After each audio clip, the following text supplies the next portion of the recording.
What is going on, guys? Well, I made a watch before you buy in an Infiniti Q50 video several years ago, and in fact, it is my most viewed video up to this point, but I need to make an updated version because several years have gone by and things have changed. These cars are 8 to 10 years old now at this point, and some of them are getting up in the higher mileage range, and I get questions all the time, is it worth buying a Q50 with 75 or 80 or 110,000 miles, whatever the case may be. So, like I said, things have changed. The things that you need to think about before buying one of these Q50s have changed, so we need to talk a little bit about it today. Pros and cons, let's do it. Pros first. Now, the Q50's body lines haven't changed. It's still a really beautiful car, and there's a lot of great aftermarket support, and in fact, over the last several years, there's even more aftermarket support, especially when it comes to aesthetics. Various body kits or ground effects like side splitters, front splitters, duckbill spoilers, mirrors, sequential lights, carbon fiber bits, interior components, carbon fiber pieces, lots of stuff out there to really personalize the look of your Q50. So that has only changed for the better. I would encourage you guys to check out the links that I put in the description below of this video, just because there's going to be some things that you might be interested in, some things that I talk about here that you can go take a look at or pursue on your own if anything sparks. Performance-wise, that's another topic as well. There's aftermarket support still on the performance side of things. Z1 Motorsports offers a wide range of performance parts. There's other vendors as well that you could pursue various parts. Now, tuners seem to have been getting a little bit better with this platform as well. Before, where we were seeing 330, 340-ish horsepower being maxed out with basic bolt-ons on these cars, we're starting to see more and more people getting that 345 to 350 range. Again, that's full bolt-ons, and some people going E85, even still getting up to that 353, maybe touching 360ish horsepower to the wheels, which is nothing to sneeze at. That's a great number for this car, and I think the car feels great with that type of performance capabilities, but it hasn't really changed dramatically. It's not like all of a sudden now people are making 380, 390. It's just not the case, naturally aspirated anyway. So with that being said, it's getting difficult to find some parts, like test pipes in particular, just because of the EPA crackdown. So I'm sure that's just across the automotive aftermarket industry in general. But there's still some things out there. Just keep in mind, running parts like that, not street legal.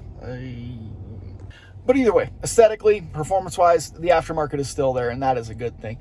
It's still a Nissan-based vehicle, right? So maintenance parts and components and things like that are still readily available. Body components, a lot of crossover from the newer Q50s as well. There's just a ton of these cars out there on the road, and that means there's a lot of parts available too. So if you're looking to repair the car or buy a wrecked one, you're not going to have any problems finding pieces to put the thing back together. So there's options available for that kind of stuff as well, and that is a good thing. I would love to say that these cars are getting more affordable, but the fact is that they're actually holding their value quite well now at this point. Sure, they dropped off dramatically, from when they were new, but they've sort of rebounded during that COVID period where prices were really highly inflated. They started to level off and dip just a bit, but they're really maintaining. So I don't know if that's a positive or a negative. It's a positive if you own one and you're thinking about selling, because you can still get a pretty good chunk of change for them. But the good thing, I think, coming out of this is that more and more young folks, people like us, right? Young people, not 60-year-old retired women who usually drive these cars. We're starting to get more younger folks involved in the Q50 platform as enthusiasts. So we're seeing a lot of creativity across social media. If you check out Instagram, there's a ton of people with some really beautiful Q50s, and that just sort of pushes the envelope. It pushes people to try new things and continue modifying these cars, and it just generates more and more enthusiasm, and I like to see that. So with that comes more community support and again, more people available to answer questions, and more people again to continue pushing this platform forward. And like I said, that's a positive in my point. And the Speak Ultra Studios custom catback system is still the best sounding catback system for the VQ37, bar none.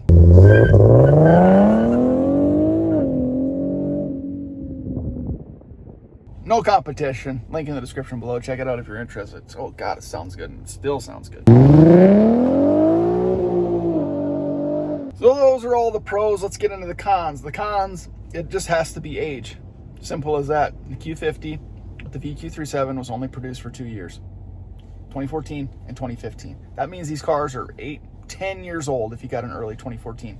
It's getting harder and harder to find these cars with under 50,000 miles. It's not necessarily that big of a deal. The VQ37 is a tried and true platform. If you maintain it, it's going to last a very, very long time. With that being said, there are some things you definitely want to look out for when you're buying these things now.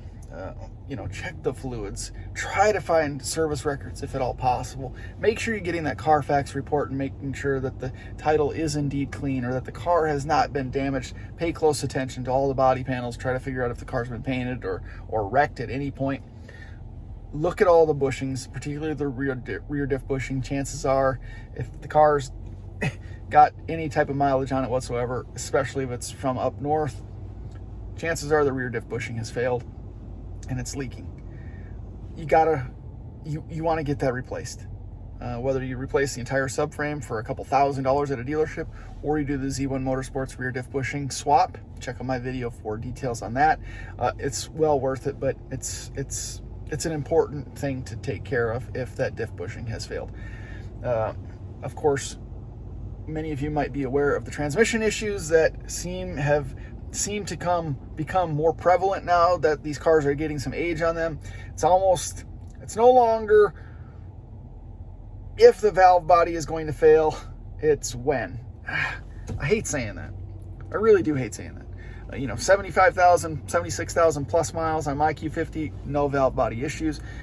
And of course, there's a lot of these cars out on the road, and you only hear about the ones that fail. So are there more out there that haven't failed? Yeah, sure. I mean, we've heard of plenty of people with 200,000 miles on this car and no valve body issues whatsoever. Again, just maintenance is key. Service records are important, especially if you're getting any higher mile Q50s. But I think that's the only con when it comes to this platform, is that it's harder and harder to find lower mile Q50s for sale. They're out there, but they're becoming harder and harder to find.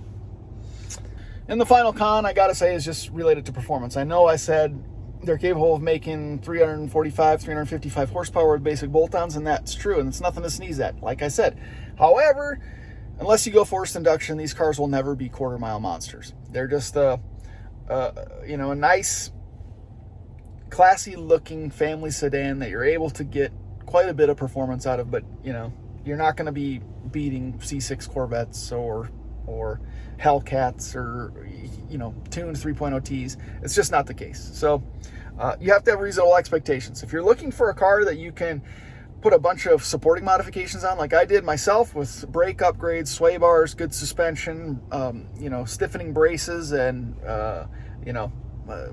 things like that, and just kind of make a canyon carver, it's a beautiful thing. It's a great car that you can drive across the country if you want. You could head from the hills of Appalachia all the way to the West Coast and carve the canyons in California. You have a comfortable ride on the way there, and you'll be able to rip the car around the curves when you're out on the coast.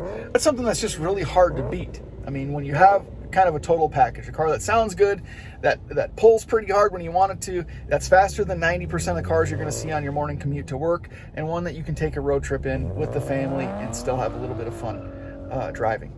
That's a great combination. It checks a ton of boxes. So for me, you're watching this video before buying a VQ37 Q50 today in 2023, I'd still say do it. Highly recommend it. It's a great car. It's a great platform. It checks a ton of boxes. And that's my opinion, and I'm sticking to it. Thanks for watching this one, guys. If you have any questions about the Q50, leave them in the comments below. I'll get to every single one of them as fast as I possibly can. Thanks for watching this one. Thank you for the continued support. We'll see you in the next one.